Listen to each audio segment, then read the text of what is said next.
नमस्कार, तपाईहरुलाई स्वागत छ नेपाल अनलाइन स्कुलको युट्युब च्यानलमा। हाम्रो युट्युब च्यानलमा कक्षा नर्सरीदेखि मास्टरसम्मका सबै विषयका सबै भिडियोहरू उपलब्ध छन्। तपाईहरुले युट्युबमा गएर अथवा फेसबुकमा गएर नेपाल अनलाइन स्कुल भनी सर्च गरी हाम्रो भिडियोहरू हेर्न सक्नुहुनेछ र हाम्रो भिडियोलाई लाइक, सब्स्क्राइब र शेयर गर्नुहुन विनम्र अनुरोध गर्दै म आजको कक्षा सञ्चालन गर्न गइरहेको छु। सधैँ चाहिँ म कृष्णदास हजुरहरूको अगाडि उपस्थित भइसकेको छु र आज म तपाईहरुलाई कक्षा 10 को नेपाली विषयको यो जुन 2075 सालमा तपाईको एसई को बोर्ड एक्जाममा सोधेको एउटा प्रश्नपत्र छ, त्यो प्रश्नपत्रको चाहिँ सोलुसन लिएर आएको छु। र आज चाहिँ मैले यो 2075 सालको एउटा कोड छ यो क्वेशन पेपरको RE106 CP हैन। मैले यो भन्दा अगाडि RE106 AP र 106 BP दुईटा प्रश्नपत्रको सल्भ बनाइसकेको छु। तपाईहरुले चाहिँ यो अब भिडियो हेर्नु होला।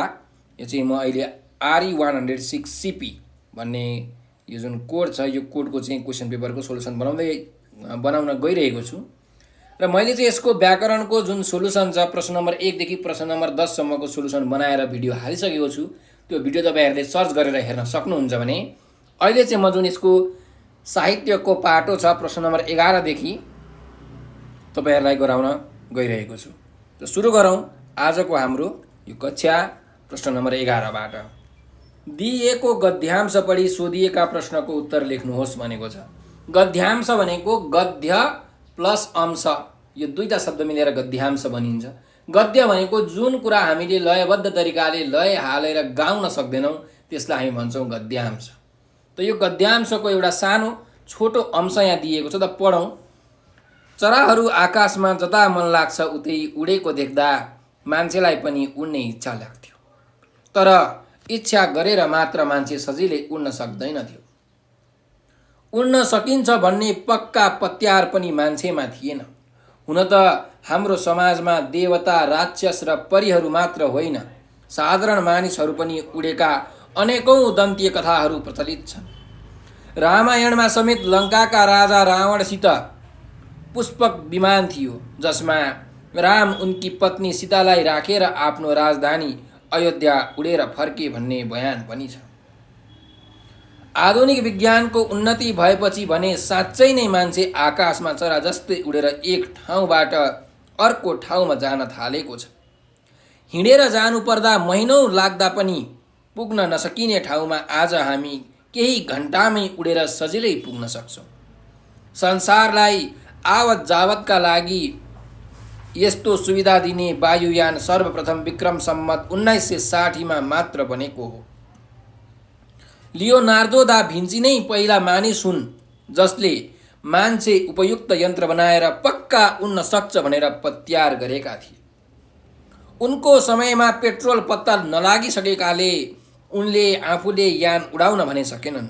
पछि दा भिन्चीकै रेखाचित्रको अध्ययन गरी अमेरिकी दाजुभाइ विल्बर राइट र ओरभिल राइटले पेट्रोल प्रयोग गरेको यन्त्र चलाई आफ्नो वायुयानलाई सफलताका साथ आकाशमा उडाएका थिए। त यो अनुच्छेद हामीले पढिसकेका छौं भाइ बहिनीहरू। हामीलाई यहाँ 5 वटा प्रश्नहरू दिएका छन् क देखि ङ नम्बरसम्म। त हेरौँ। पहिलो प्रश्न छ, मान्छेलाई किन उड्ने रहर पैदा हुन्थ्यो भनेर हामीलाई यहाँ सोधेको छ। त किन भन्दाखेरि चराहरूलाई चाहिँ आकाशमा जता मन लाग्छ उतै उडेको देख्दाखेरि पनि मान्छेलाई चाहिँ यो उड्ने इच्छा लाग्थ्यो है, उड्ने रहर मान्छेको मनमा त्यही भएर पैदा भएको हो। यसरी अब हामीले यहाँ उत्तर लेख्नुपर्ने हुन्छ, अलिकति मिलाएर लेखौँ है त। ल त उत्तर नम्बर 11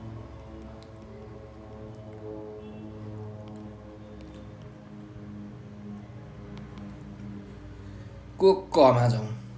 ल लेखौँ। मान्छेलाई किन उड्ने रहर पैदा हुन्थ्यो भन्दा चराहरू जता मन लाग्यो उतै उडेको देख्दा चराहरू जता मन लाग्यो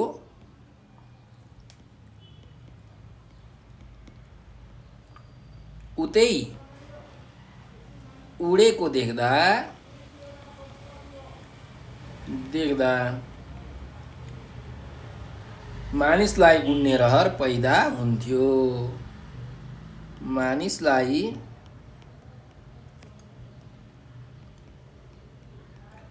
उड्ने रहर पैदा हुन्थ्यो।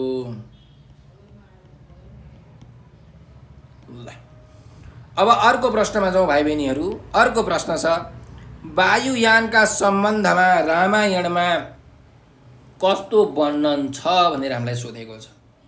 त वायुयानको सम्बन्धमा चाहिँ रामायणमा कस्तो छ भने, लङ्काको राजा जुन रावण थियो उसँग चाहिँ पुष्पक विमान थियो। त्यस्तै गरिकन त्यही पुष्पक विमानमा चाहिँ भगवान रामले आफ्नी पत्नी सीतालाई राखेर आफ्नो राजधानी अयोध्या उडेर फर्कनु भयो भन्ने कुराको चाहिँ बयान छ है। त त्यही कुरालाई हामीले अब यहाँ उत्तरमा लेखौँ, ख नम्बरको उत्तर।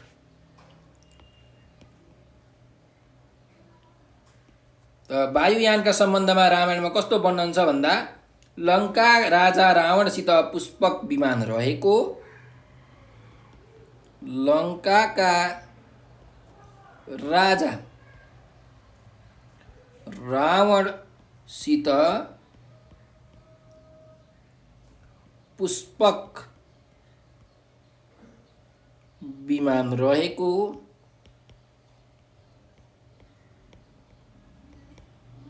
र त्यसैमा राम र उनकी पत्नी सीता राजधानी अयोध्या उडेर फर्केको, राजधानी अयोध्या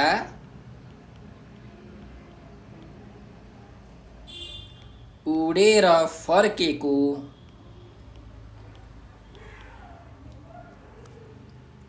भन्ने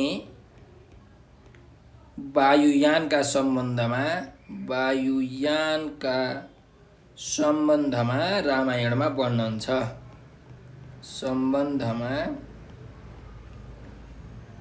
रामायणमा वर्णन छ। यसरी हामीले उत्तर लेख्न सक्छौँ है। अब अर्को प्रश्नमा जाउँ। अर्को प्रश्न के छ भने, आधुनिक वायुयानको निर्माण कहिलेदेखि भएको हो भनेर हामीलाई यहाँ प्रश्नमा सोधिएको छ। त आधुनिक वायुयानको निर्माण चाहिँ विक्रम सम्वत 1960 मा भएको थियो है। त लेख्नुहोस्, आधुनिक वायुयानको निर्माण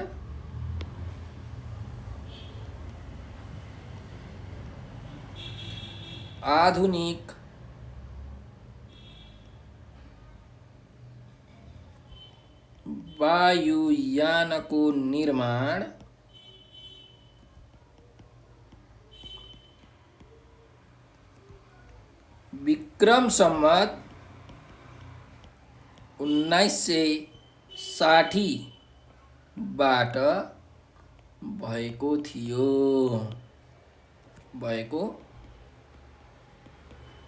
ल अर्को प्रश्नमा जाउँ, घ नम्बरको प्रश्न।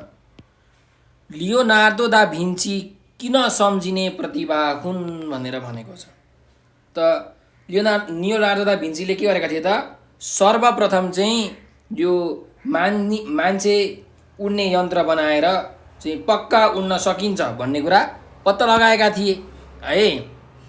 त यहाँ लियोनार्दो दा भिन्चीले नै पहिला मानिस हुन् जसले मान्छे उपयुक्त यन्त्र बनाएर पक्का उड्न सक्छ भनेर पत्ता लगाएका थिए, पत्यार गरेका थिए है।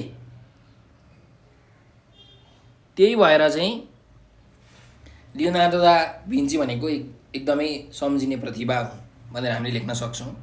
त यसको उत्तर लेखौँ, घ नम्बरको उत्तर। लियोनार्दो दा भिन्ची किन सम्झिने प्रतिभा हुन् भन्दा, लियोनार्दो दा भिन्चीले सर्वप्रथम मानिस उड्ने यन्त्र बनाएर चाहिँ लियोनार्दो दा भिन्चीले सर्वप्रथम मानिस यन्त्र बनाएर पक्का उड्न सक्छ भन्ने कुरा पत्ता लगाएको कारण है। त लियोनार्दो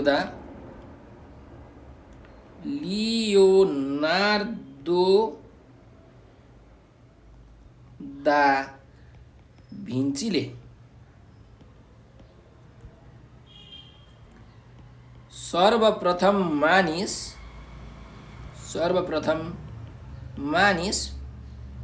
यन्त्र बनाएर पक्का उड्न सक्छ। यन्त्र बनाएर पक्का उड्न सक्छ भन्ने कुरा पत्ता लगाएका कारण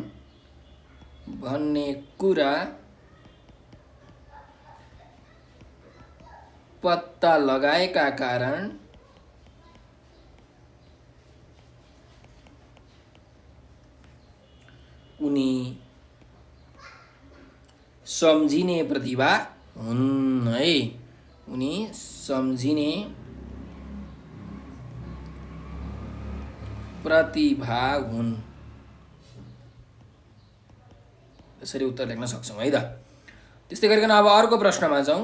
अन्तिम प्रश्न छ, आधुनिक वायुयानका आविष्कारक को हुन् भनेर भनेको छ। त आधुनिक वायुयानका आविष्कारक को हुन् त? अमेरिकी दाजुभाइ विल्बर राइट र ओर्भिल राइट हुन्।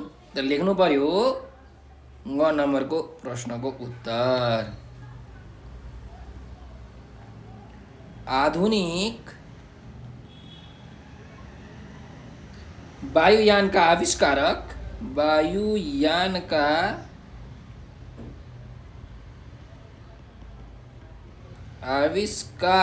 अमेरिकी दाजुभाइ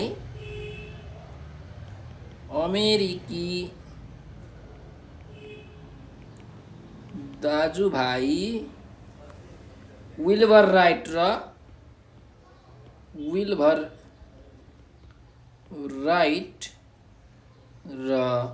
ओर्भिल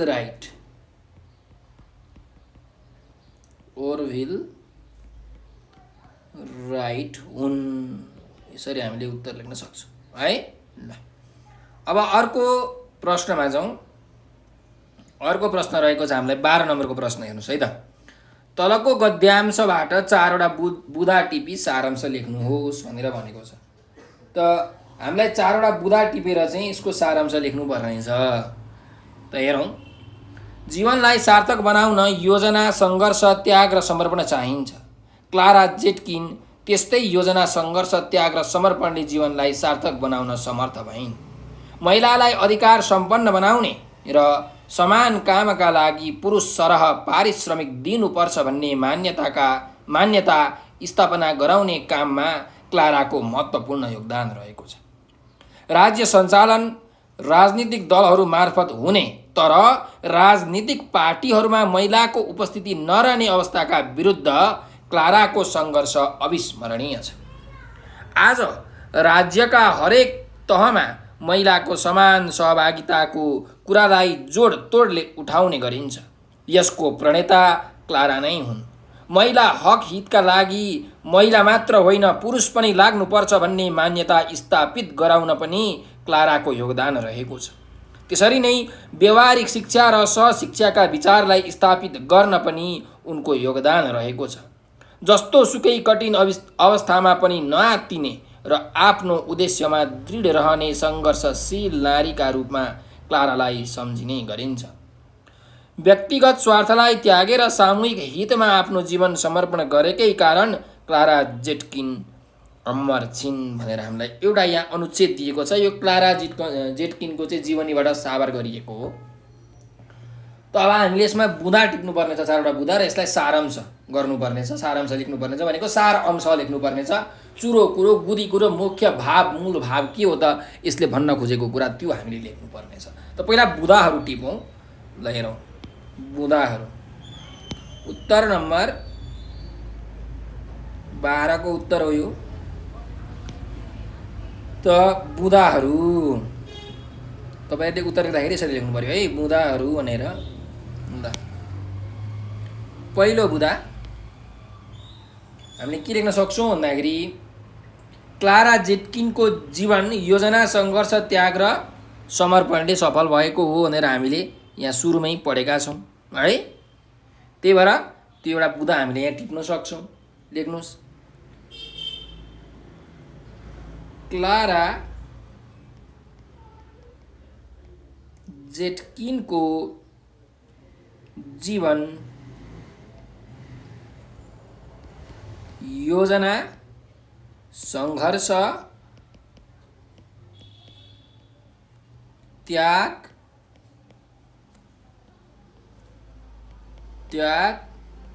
र समर्पणले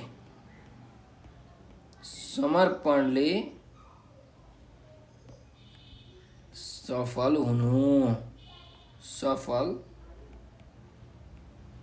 हुनु ल यसरी तपाईहरुले चाहिँ वाक्य टुङ्ग्याउनु हुँदैन है यो बुदा लेख्दाखेरि। ल अब अर्को बुदा दोस्रो बुदा लेखौँ। अब दोस्रो बुदा के लेख्न सकिन्छ भन्दाखेरि हेरौँ, यहाँ हेर्नुहोस् चाहिँ क्लाराले के गर्नुभएको थियो भन्दाखेरि महिलालाई अधिकार सम्पन्न बनाउने हैन, त्यस्तै गरिकन यो समान कामका लागि पुरुष र पारिश्रमिक दिनुपर्ने भन्ने मान्यता स्थापना गराउने पनि को हुन् त? क्लारा जेटकिन नै हुन्। त त्यही कुरालाई हामीले यहाँ बुदाको रूपमा लेखौँ हैन। ल लेख्नुहोस्, उनको महिलालाई अधिकार सम्पन्न बनाउने र महिलालाई अधिकार सम्पन्न बनाउने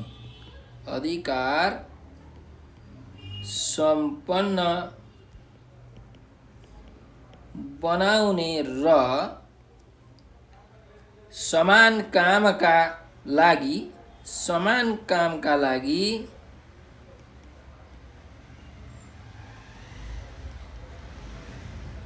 पुरुष सरह पारिश्रमिक दिनुपर्छ भन्ने मान्यता, पुरुष सरह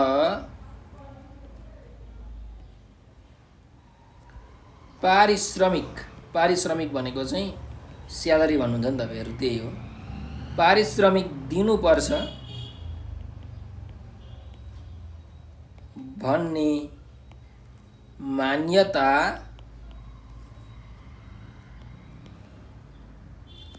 स्थापित गराउन महत्त्वपूर्ण योगदान रहेको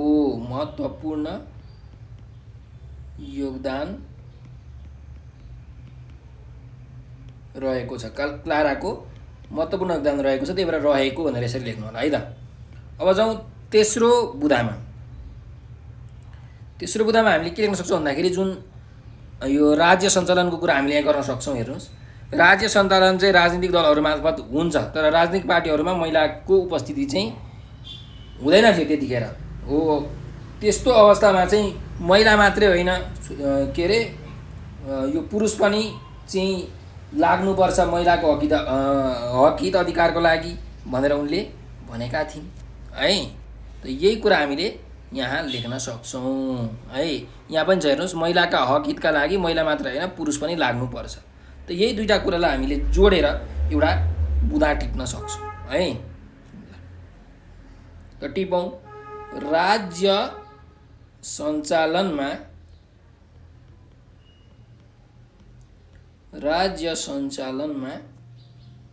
महिलाको उपस्थिति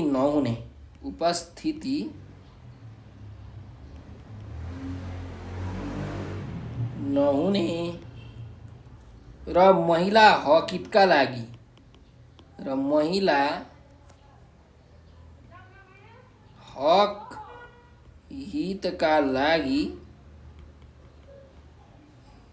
महिला मात्र होइन पुरुष पनि लाग्नुपर्छ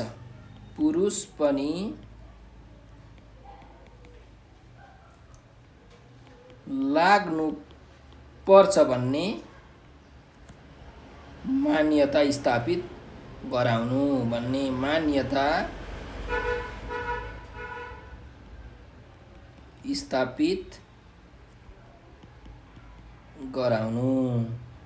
ल। त्यस्तै गरिकन अब चौथो बुदा हामीले टिप्न सक्छौँ। यहाँ हेर्नुहोस्, क्लारा जेटकिनले चाहिँ के गर्नुभएको थियो भन्दाखेरि जुन यो शिक्षाको प्रणाली छ हैन, चाहिँ व्यवहारिक शिक्षा र चाहिँ यो सहशिक्षाको विचारलाई चाहिँ स्थापित गर्न उनको ठुलो योगदान रहेको छ है। त्यस्तै गरिकन एकदम आफ्नो उद्देश्यमा जहिले पनि दृढ रहने, एकदम धेरै सङ्घर्ष गर्ने है। त्यस्तै सामूहिक हित हैन, अरू सबैजनाको चाहिँ हितमा काम गर्नुपर्छ भन्ने चाहिँ उनको धारणा थियो। उनले त्यस्तो काम गरेकी थिइन्। त यही तीनटा कुराहरूलाई जोडेर एउटा हामीले बुधा बनाउन सक्छौँ हैन। यो राम्रो बुधा हुन्छ यसरी लेख्नुभयो भने। त लेख्नुहोस् चौथो बुधामा व्यवहारिक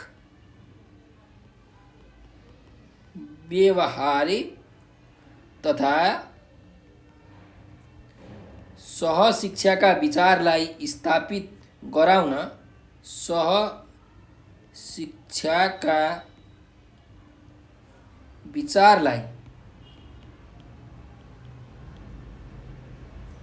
स्थापित गराउन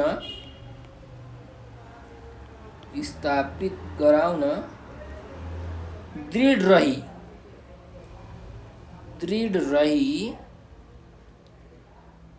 सङ्घर्ष गर्ने अनि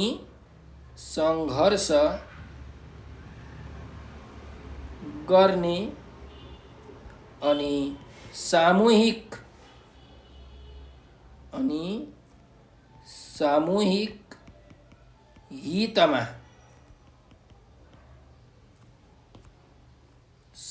हितमा विश्वास गर्ने। यसरी हामीले अर्को बुधा लेख्न सक्छौँ। ठिक छ। यसरी चारवटा बुधाहरू हामीले टिप्नुपर्ने हुन्छ। अब यसको चाहिँ सारांश हामीले लेख्नुपर्ने छ। त्यही भएर यहाँ यसरी लेख्नुहोस् सारांश भनेर। अब सारांश लेख्दाखेरि जहिले पनि एउटा हामीले शीर्षक चाहिँ दिनुपर्ने हुन्छ है। अब के शीर्षक दिने भन्दाखेरि अब यहाँ क्लारा जेटकिनको चाहिँ महत्त्वपूर्ण योगदानको बारेमा कुरा गरिएको छ। त्यसैले हामीले एउटा शीर्षक दियौँ कि क्लारा जेटकिनको योगदान। क्लारा जेटकिनको योगदान। यसरी तपाईँहरूले एउटा शीर्षक राख्नुपर्ने हुन्छ। अनि बल्ल तपाईँहरूले यहाँबाट लेख्न सुरु गर्नुपर्ने हुन्छ सारांश। र सारांश चाहिँ हामीले विशेष गरिकन 1/3 लेख्नुपर्ने हुन्छ। 1/3 भनेको जस्तो तपाईँहरूको यो जुन अनुच्छेद छ, यो अनुच्छेदमा चाहिँ 90वटा शब्द छ भने तपाईँले ठ्याक्कै त्यसलाई 3ले भाग गर्ने। जतिवटा शब्द छन् अनुच्छेदमा 3ले भाग गरेपछि जति शब्द आउँछ त्यति शब्दमा तपाईँको सारांश हुनु पर्यो। 90 शब्द छ भने 30वटा शब्दमा सारांश हामीले सक्नुपर्ने हुन्छ है। अब ठ्याक्कै 30 नहोला, अब 32, 33, 34, 35सम्म पाइयो हैन, तर धेरै चाहिँ नलेख्नु होला है त। अब यसको सारांश हामीले कसरी लेख्न सक्छौँ भन्दाखेरि यही जुन बुधाहरू छ, चारवटा बुधाहरू, यही चारवटा बुधालाई अझै छोट्याएर तपाईँले लेख्नुपर्ने हुन्छ हैन। यो चारवटा बुधा जुन छ तपाईँले टिप्नु भएको मेन मुख्य बुधा हो यो। त यही कुरालाई अझै छोट्याएर तपाईँले लेख्नुभयो भने त्यो तपाईँको सारांश मजाको राम्रो सजिलो तरिकाले यसरी सारांश लेख्ने है। त के लेख्न सकिन्छ भन्दाखेरि हामीले चाहिँ क्लारा जेटकिनको जीवन योजना, सङ्घर्ष, त्याग र समर्पणका कारण सार्थक बनेको पाइन्छ। उनले महिलालाई अधिकार सम्पन्न बनाउने र समान कामका लागि पुरुष सरह चाहिँ पारिश्रमिक दिनुपर्छ भन्ने मान्यता स्थापित गर्न, राज्य सञ्चालन र पार्टी सञ्चालनमा महिलाको उपस्थिति नरहने परिपाटीको अन्त्य गर्न ठुलो योगदान पुर्याइन्। यसका साथै महिला हक हितका लागि महिला मात्र होइन पुरुष पनि लाग्नुपर्छ भन्दै व्यवहारिक र सहशिक्षाका विचारलाई स्थापित गराउन पनि उनले ठुलो योगदान दिइन् भनेर यसरी हामीले लेख्न सक्छौँ। ठिक छ। ल त यो प्रश्न नम्बर 12 जुन बुधा टिप्पोट र सारांशको अभ्यास थियो त्यो हामीले गरिसकेका छौँ।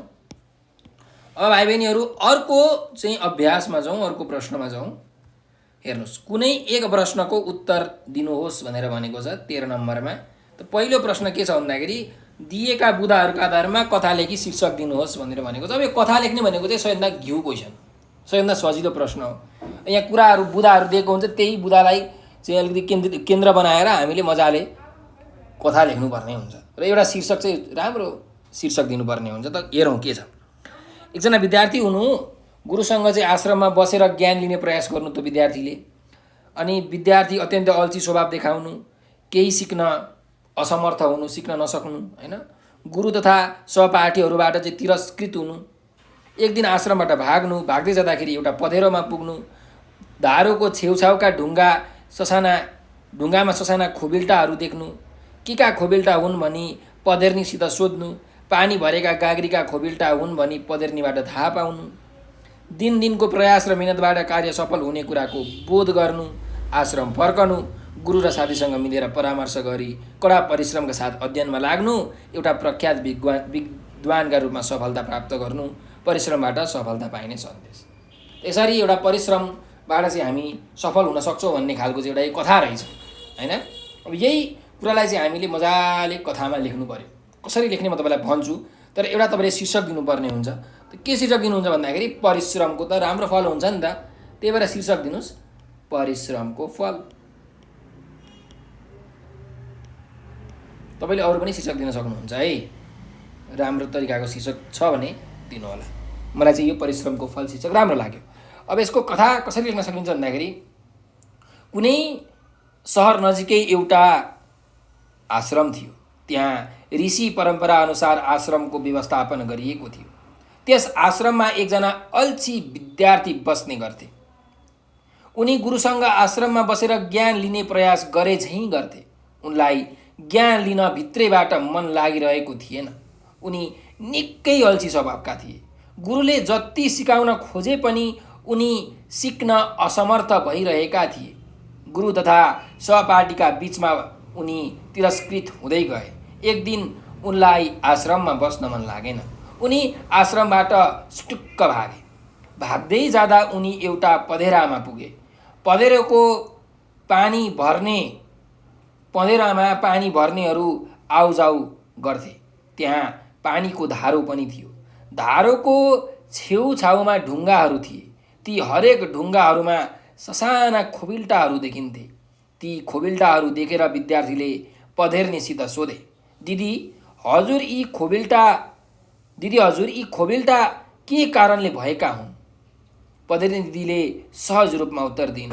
उनले भनिन्, यी हरेक ढुङ्गाका खोबिल्टाहरू निरन्तर पानी लिन आउँदा र पानी भरिएका गाग्राहरू राख्ने क्रममा देखा परेका हुन्। उनले अझै थप्दै भनिन्, गाग्राले ढुङ्गामा समेत खोबिल्टा बनाउन सक्दो रहेछ।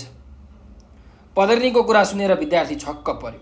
उनलाई थाहा भयो कि दिनदिनै गाग्रो राख्दाखेरि ढुङ्गामा समेत खोबिल्टो हुँदो रहेछ। त्यसपछि उनले सोचे, प्रयास र मेहनत गर्यो भने हरेक अप्ठ्यारो कुरामा समेत सफलता पाइँदो रहेछ। उनी यस्तै कुरा सम्झँदै पुनः आश्रम फरे। आश्रममा गुरु र साथीहरूसँग मिलेर परिश्रमपूर्वक पढ्न सक्रिय भए। हेर्दा हेर्दै उनी एउटा प्रख्यात विद्वानका रूपमा चिनिन थाले। उनको सफलताले शिखर चुम्यो। परिश्रमबाट हरेकले सफलता पाएरै छाड्छ भन्ने कुरा ती विद्यार्थीले जीवनमा सार्थक तुल्याएर छाडे। त्यसैले हामीले सदैव परिश्रम गर्नुपर्छ। परिश्रमबाट हामीले एक दिन अवश्य पनि सफलता प्राप्त गर्छौँ भन्ने सन्देश हामीले यो कथाबाट पाएका छौँ भनेर यसरी हामीले लेख्न सक्छौँ। तपाईँले जहिले पनि यो कथा लेख्दाखेरि अन्तिममा चाहिँ कथाले दिने सन्देश के हो त्यो पनि लेख्नुपर्छ है। त्यो लेख्नुभयो भने सबैभन्दा उत्तम सर्वोत्तम। त यो सँगसँगै हाम्रो यो प्रश्न नम्बर 1 पनि 13 नम्बरको क पनि सकिएको छ है त। अब खमा जाउँ। खमा के छ भन्दाखेरि कक्षा 10 को पढाइ पुरा गरेपछि भविष्यका बारेमा आफ्ना मनमा उब्जिएका भावहरू समेटी मनोवाद लेख्नुहोस् भनेर भनेको छ। अब हेर्नु, अब यो मनोवाद कसरी लेख्ने त त्यसको बारेमा तपाईँलाई थाहा हुनु पर्यो। बग्नुहोस् है त।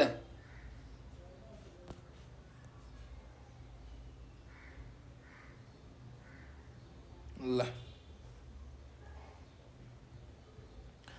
यो प्रश्न नम्बर कति हो त हाम्रो 13 को ख। ल हेर्नुहोस्, उत्तर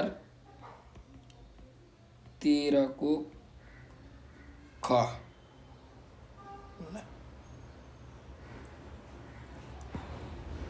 अब मनोवाद लेख्दाखेरि मनोवाद भनेको के भन्दाखेरि आफूले आफैसँग कुरा गर्ने हो। संवाद भनेको आफूले कोही अरू मानिसहरूसँग कुरा गर्ने हो।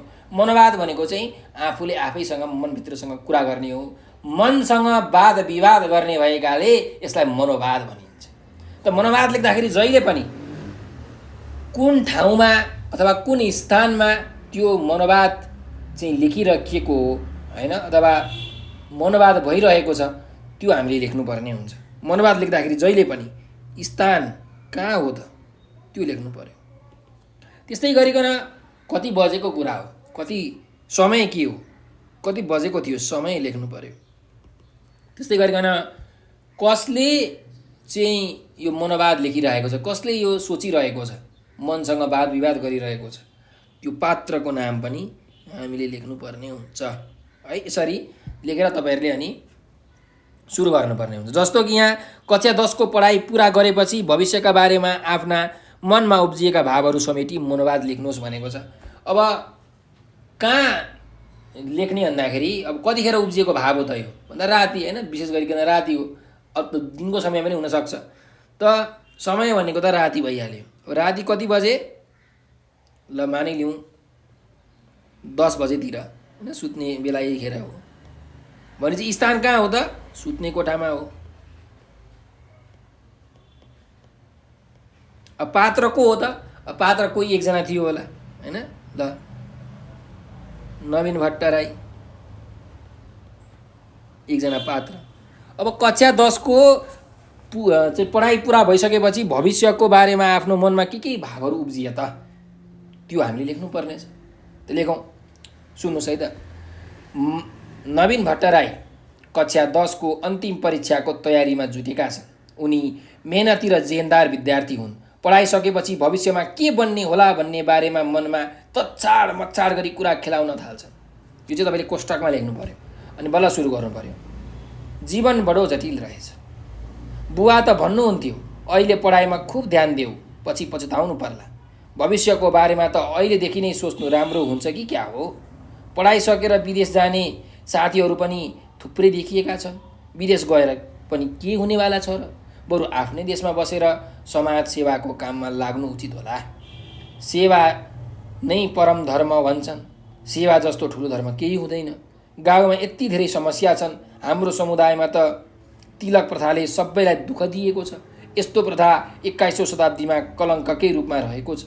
सरकारी नियम कानुनले पनि निर्मूल गर्न सकेन गाँठे। लामो सास फेर्छ भनेर कोष्टकमा यसरी पनि तपाईँले दिन सक्नुहुन्छ। अहिलेसम्म गाउँका समस्या समाधान गर्न किन कसैले पनि नसकेको होला नि। पक्कै पनि मानिस स्वार्थी भएर होला। स्वार्थको पछि लागेपछि कसरी समाजसेवा हुन्छ। बिना स्वार्थ लाग्न योजना चाहिन्छ, त्याग चाहिन्छ र त्यसका लागि समय पनि त चाहिन्छ। पढाइसकेर म योजनाबद्ध रूपमा समाजसेवामा लाग्नेछु र समाजका तमाम कुप्रथाहरू अन्त्य गर्दै सबैलाई समेटेर अघि बढ्नेछु। एउटा त्यागी र निस्वार्थी सोच भएको मानिसले मात्रै गाउँको मुहार फेर्न सक्छ। यसका लागि मैले त्याग गर्नै पर्छ भनेर यसरी उ सोच्दा सोच्दै यत्तिकै निधाउँछ। यसरी हामीले चाहिँ यो मनोवाद लेख्नुपर्ने हुन्छ है। अब जाउँ अर्को प्रश्नमा। अर्को प्रश्न छ प्रश्न नम्बर 14। कुनै एक उद्धरणको सप्रसङ्ग व्याख्या गर्नुहोस् भनेर भनेको छ। अब यहाँ दुईटा उद्धरणहरू दिएको छन्। उद्धरण भनेको चाहिँ कहीँबाट लिएर आइएर टिपेर राखेको हो भनेको है। उद्धरण भनेको साभार गरिएको। त सप्रसङ्ग व्याख्या भनेको चाहिँ के भन्दाखेरि ल हेरौँ है त। पहिला यो म एउटा वाक्य पढ्छु। पहिलो, भुँडी जीवनकी निर्मात्री र विश्वकी अधिष्ठात्री हुन्, जसको पूजाआजा गर्नु प्राणी मात्रको प्रमुख कर्तव्य हो भनेर एउटा यहाँ चाहिँ वाक्य छ। अब यो वाक्य कुन पाठबाट लिएको हो, यसका लेखक को हुन्, त्यस्तै गरिकन यो पाठले भन्न खोजेको मुख्य कुरो चुरो कुरो के हो हैन, र यो कुन प्रसङ्गमा कतिखेर यो कुरा आयो त पाठमा हो, यी सबै कुराहरूलाई हामीले सुरुमा लेख्नुपर्ने हुन्छ है। अनि बल्ल चाहिँ हामी विषयमा प्रवेश गरेर अनि विषयलाई व्याख्या विश्लेषण डिस्क्राइब एक्सप्लेन गर्नुपर्ने हुन्छ। त भुँडी जीवनकी निर्मात्री भनेको निर्माण गर्ने, बनाउने, जीवनलाई बनाउने र विश्वकै अधिष्ठात्री। अधिष्ठात्री भनेको चाहिँ सरस्वती देवीलाई हामी अधिष्ठात्री भनेर भन्छौँ, सबैभन्दा ठुलो देवी है। त यो भुँडी भनेको चाहिँ हाम्रो जीवनको निर्मात्री, निर्माण गर्ने र विश्वकै अधिष्ठात्री हुन् अरे। जसको पूजाआजा गर्नु प्राणी मात्रको प्रमुख कर्तव्य हो भनेको छ। त्यस्तै अब व्याख्या गरौँ कि प्रस्तुत उद्धरण कक्षा 10 को चाहिँ नेपाली पाठ्यपुस्तकको जय भुडी भन्ने निबन्धबाट उद्धृत गरिएको हो, साभार गरिएको हो। उक्त निबन्ध नेपाली साहित्यका हास्य व्यङ्ग्य निबन्धकार भैरव अर्यालद्वारा लेखिएको हो। यसमा मानिसको स्वार्थी प्रवृत्तिप्रति व्यङ्ग्य गरिएको छ। धनीमानी र गरिबले आआफ्नै किसिमबाट भुनी भर्ने गरेको कुरा पनि यो पाठमा दर्शाइएको छ। मानिसले भुडीलाई महत्त्व दिने गरेको र भुडी नै जीवनकी निर्मात्री र विश्वकी अधिष्ठात्री भएको भन्दै यसको पूजाआजा गर्नु प्राणी मात्रको प्रमुख कर्तव्य रहेको किसिमबाट व्यङ्ग्य गरिएको छ। मान्छेका लागि आराध्य देवी समान बन्न पुगेको भुडीको पूजाआजा गर्नु मानिस मात्रको कर्तव्य हुन आएको छ। आज मान्छे भुडीकै कारण सङ्घर्ष गर्छ, आपसमा झगडा गर्छ, काटमार गर्छ। यसकै कारण समाजमा असमानता व्याप्त रूपमा फैलिएको छ। समाजमा असमानता व्याप्त रूपमा चाहिँ फैलिएर धेरै दुःख कष्ट मानिसहरूले भोग्नु परेको छ। मानिसले त्यस्तो असमानता हटाउनेतिर लाग्नुभन्दा त्यसको मलजल गर्नेतर्फ उन्मुख भएका छन्। असमानतालाई बढावा दिनु नै उसले आफ्नो कर्तव्य ठान्न थालेको छ।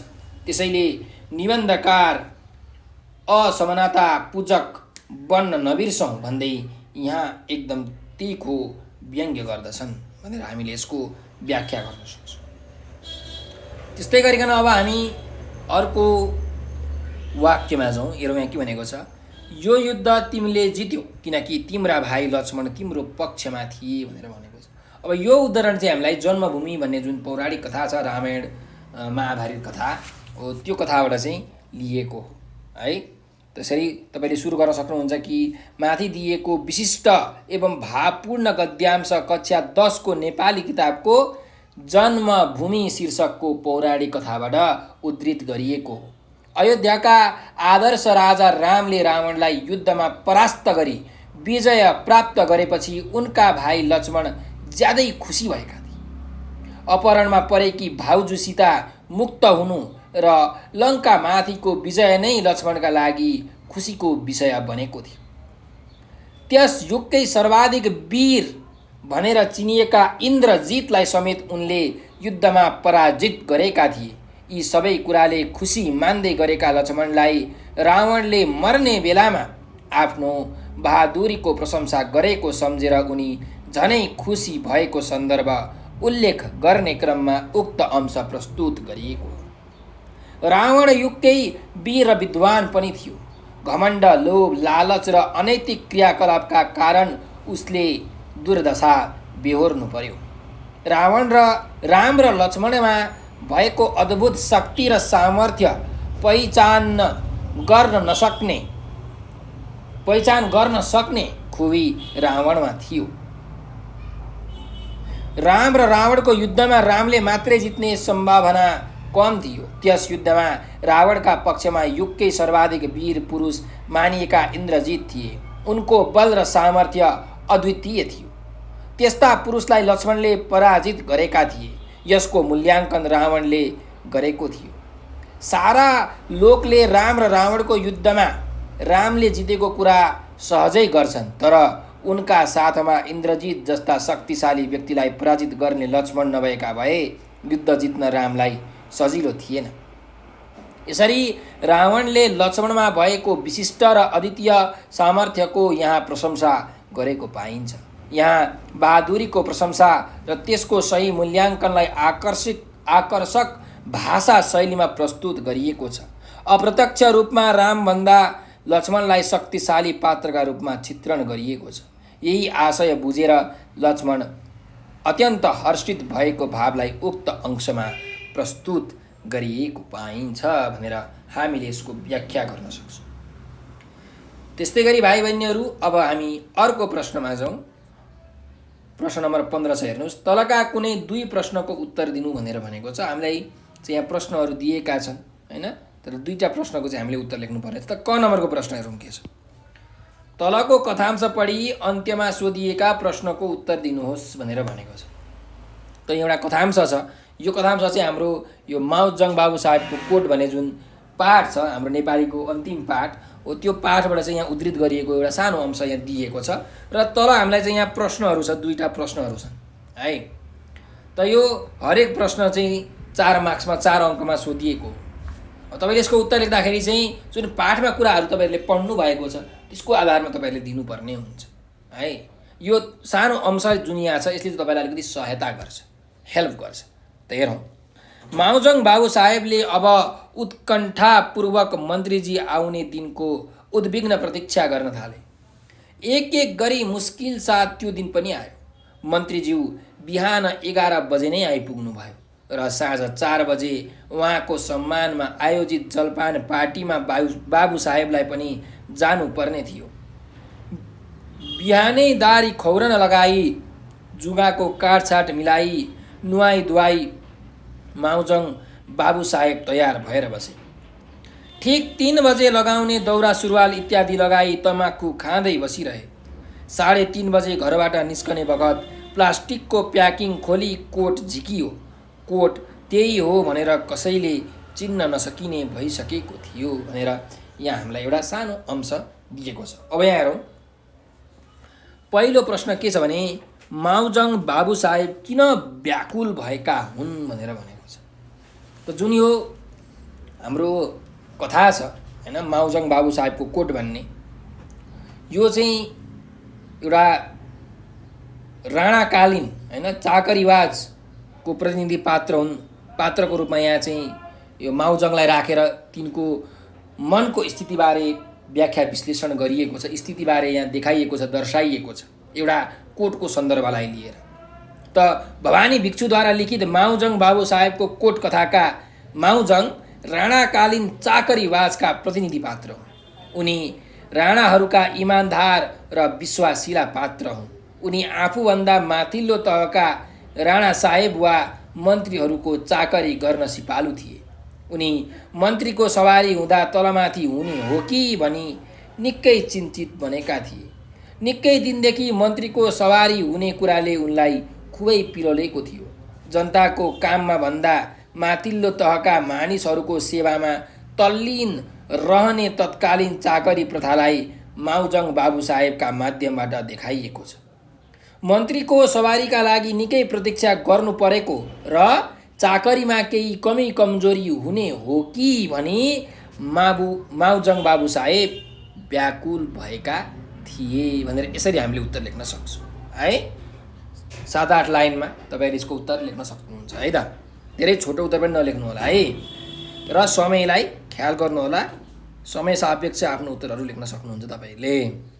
अर्को छ, माउजङ बाबु साहेब कस्तो चरित्र भएका व्यक्ति हुन् भनेर भनेको छ। त माउजङ बाबु साहेब राणाकालीन चाकरीबाजका चाहिँ प्रतिनिधि पात्र हुन्। उनी आफूभन्दा माथिल्लो तहका व्यक्तिहरूको खुबै चाकरी गर्थे। ठुला बडाको चाकरीबाट नै जागिर सुरक्षित हुन्छ भन्ने उनको मान्यता थियो। नेपालगञ्जमा गृहमन्त्रीको आगमन हुने भएकाले स्वागतको प्रबन्ध मिलाउने जिम्मा उनलाई दिएको थियो। ठुला बडाको स्वागतमा गडबड हुने हो कि भनी उनी भयग्रस्त थिए। त्यसैले उनले गृहमन्त्रीको सवारीमा चाकरी गर्न पाउने हुनाले उद्विग्न भएर प्रतीक्षा गर्न थालेका थिए। उनी आफ्नो कामप्रति अत्यन्त जिम्मेवार देखिन्छन्। उनलाई पुरानै भए पनि आफ्नो लामो समयदेखि लगाउँदै आएको कोटप्रति निकै नै मोह छ। उनी लवाई खवाई र चाकरीमा खुबै ध्यान दिन्थे। यसरी माउजङ बाबु साहेब ठुलाबडाको चाकरी गरी उनीहरूलाई रिझाउने र कर्तव्य पालनमा सचेतताका साथ अघि बढ्ने आफ्नो चरित्रलाई अपनाउने रूपमा देखा पर्छन् भनेर हामीले यसको उत्तर लेख्न सक्छौँ। ठिक छ ल, अर्को जाउँ। अर्को हाम्रो प्रश्न छ ख नम्बरको प्रश्न, तलको कवितांश पढी अन्त्यमा सोधिएका प्रश्नको उत्तर दिनुहोस् भनेर भनेको छ।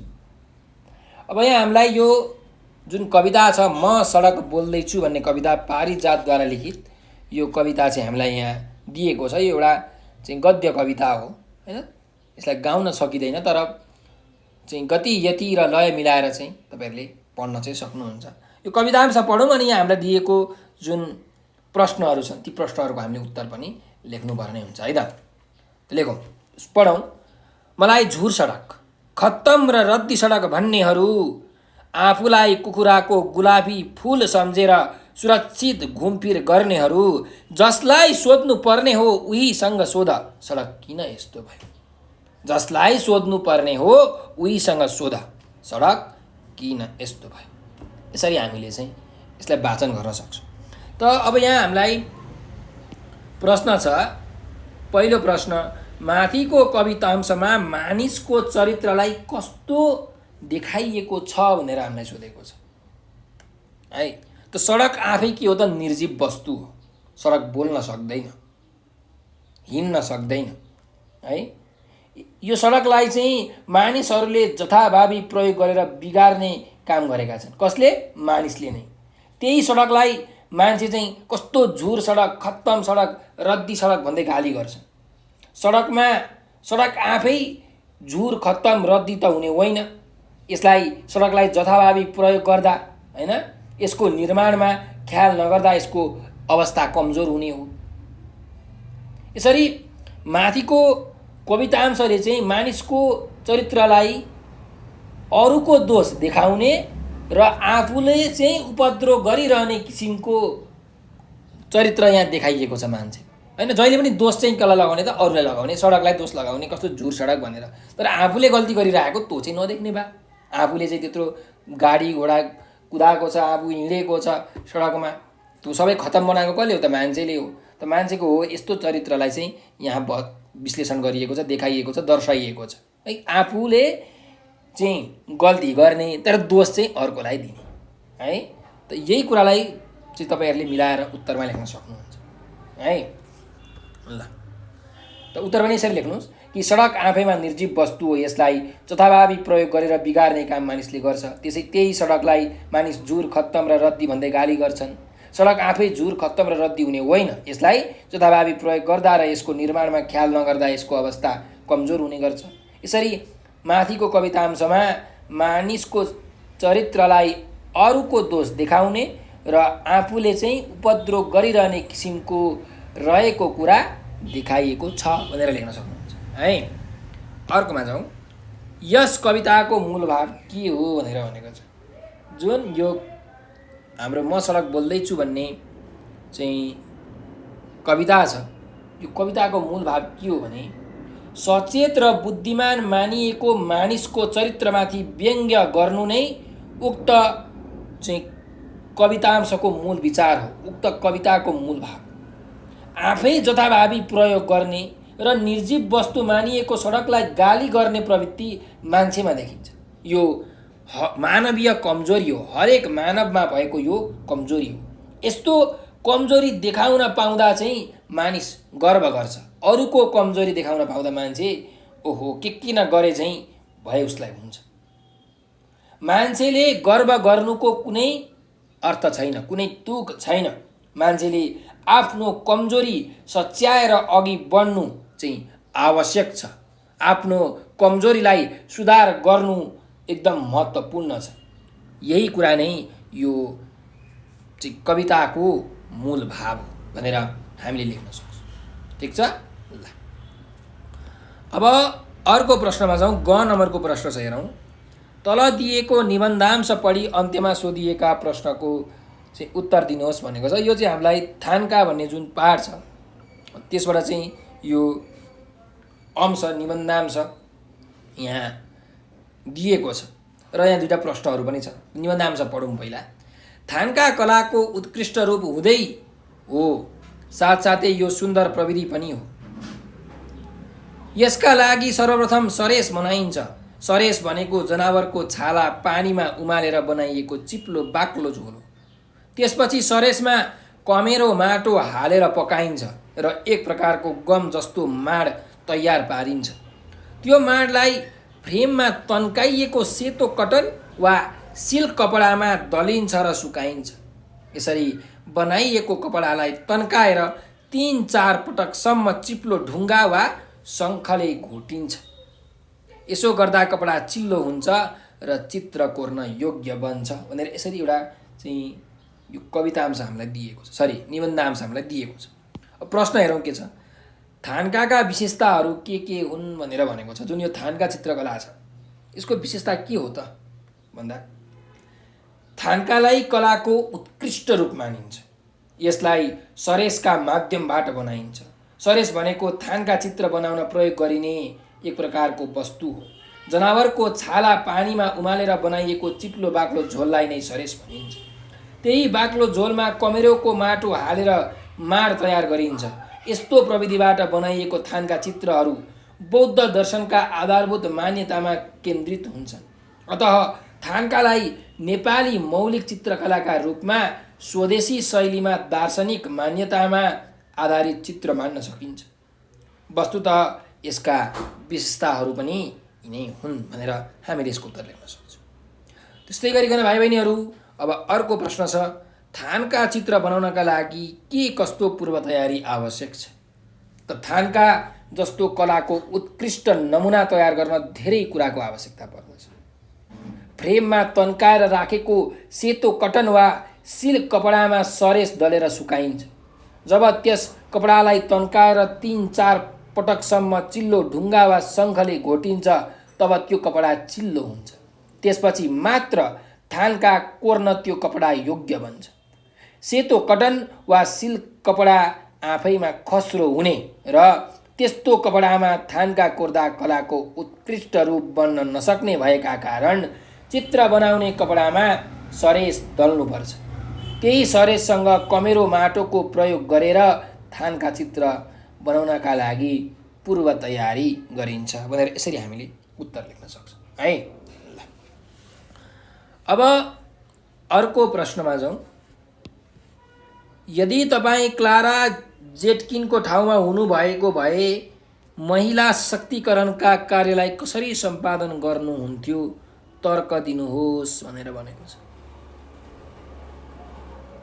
तपाईँ यदि क्लारा चाहिँ यो जेटकिनको ठाउँमा हुनुभएको भए तपाईँ यो महिलालाई सशक्त बनाउनको लागि के कस्तो कार्यहरू गर्नुहुन्थ्यो त भनेर भनेको छ। त महिला सशक्तिकरण भनेको महिलालाई बलियो बनाउने काम हो, एकदम अनिवार्य कुरा हो। त यसको उत्तर यसरी लेख्न सक्नुहुन्छ कि महिला सशक्तिकरण अनिवार्य विषय हो। पुरुष र महिलाका बीच लामो समयदेखि विभेद रहँदै आएको छ। प्राय हरेक क्षेत्रमा पुरुषहरूको बलियो उपस्थिति हुने गरेको र महिलाहरू कमजोर अवस्थामा देखिँदै आएका छन्।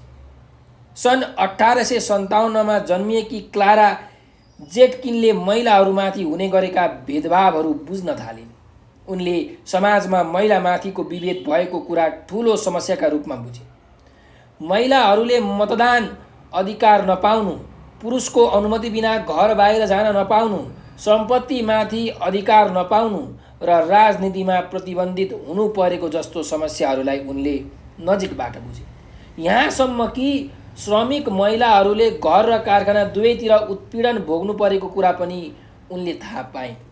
वास्तवमा जसरी क्लारा जेटकिनले महिलामाथिको विभेदलाई थाहा पाएर महिला शक्तिकरणको कुरालाई अगाडि बढाइन्, त्यो निकै चुनौतीपूर्ण थियो। उनले कहिले समाज सेवामा लागेर, कहिले मजदुरका रूपमा काम गरेर, कहिले सरकारबाट प्रतिबन्धित अवस्थामा रहेर पनि महिला सशक्तिकरणको आन्दोलनलाई प्राथमिकता दिइरहन्। यदि म जेटकिनको ठाउँमा भएको भए सायद उनी जस्तै महिला सशक्तिकरणका लागि सक्रिय हुन्थे होला। म पनि जस्तोसुकै मूल्य चुकाएर महिला हक अधिकारका पक्षमा लड्थे होला। चेतना फैलाएर आफै सक्रिय भएर अथवा अन्तर्राष्ट्रिय समुदायलाई ध्यानाकर्षण गराएर भए पनि म क्लारा जेटकिनकै जस्तो कुनै उपाय निकाल्थे होला। यद्यपि जेटकिनको जस्तो सङ्घर्ष गर्ने क्षमता र परिवेश ममा हुन्थ्यो कि हुँदैनथ्यो, तर पनि म अन्तर्राष्ट्रिय शान्ति सम्मेलनकै पक्षमा लागेर महिला सशक्तिकरणको कार्यलाई अघि बढाउँथे होला भनेर यसरी तपाईँहरूले उसको उत्तर लेख्न सक्नुहुन्छ है। अब अर्को अभ्यासमा जाउँ। कुनै एक प्रश्नको लामो उत्तर लेख्नुहोस् भनेर भनेको चाहिँ तपाईँहरूलाई 8 अङ्कमा यो सोधिएको छ है। त हेरौँ, हाम्रो यहाँ एउटा छ कविताको तलको अंश पढी सोधिएका प्रश्नको उत्तर दिनुहोस् भनेको छ क नम्बरको प्रश्न है। एउटा यो जुन कविता छ सन्तुष्टि भन्ने कविताको चाहिँ यहाँ सानो अंश दिएको छ। अब यहाँ हामीलाई एउटा प्रश्न छ अन्तिममा जीवनमा सन्तुष्टि प्राप्त गर्न के कस्ता कार्य गर्नुपर्दछ विवेचनात्मक उत्तर दिनुहोस् भनेर भनेको छ है। यो उत्तर लेख्दाखेरि तपाईँले जहिले पनि यो कवितांश कुन कविताबाट साबर गरिएको हैन, त्यस्तै गरिकन कुन कविले यो कविता लेखेका हुन्, उनी कस्ता खालका कवि हुन्, उनका अरू के कस्ता कृतिहरू छन् हैन, उनले कस्तो कस्तो क्षेत्रमा चाहिँ आफ्नो कलम चलाउने गरेका छन्, उनको यो सन्तुष्टि कविताले भन्न खोजेको कुरा के हो हैन, मान्छे कसरी कसरी सन्तुष्ट हुन सक्छ, यी सबै कुरालाई तपाईँले मजाले मिलाएर लेख्नुपर्ने हुन्छ है यो विवेचनात्मक उत्तर लेख्दाखेरि। त पहिला यो कविता हामी पढौँ हैन, तपाईँ म सँगसँगै वाचन गर्नुहोला, त्यसपछि हामी यो प्रश्नको उत्तर लेख्छौँ है। खाने त एक पेटै हो त्यसैले टम्म हुन्छु म, लाउने एक जोरै हो त्यसैले गम्म हुन्छु म, जमिन तीन हातैको सुत्नलाई प्रशस्त छ, घाम पानी सके ओत्न झुपडी मग्नमस्त छ, स्वावलम्बी सके बन्न कुनै चाहिन्न नोकर, सर्वत्र जागरै तातोस् कसले लाउने कर, सीमा विलासको छैन स्वाद छैन गिलासको, खाँचो छ एउटै मात्र मित्रताको मिजासको।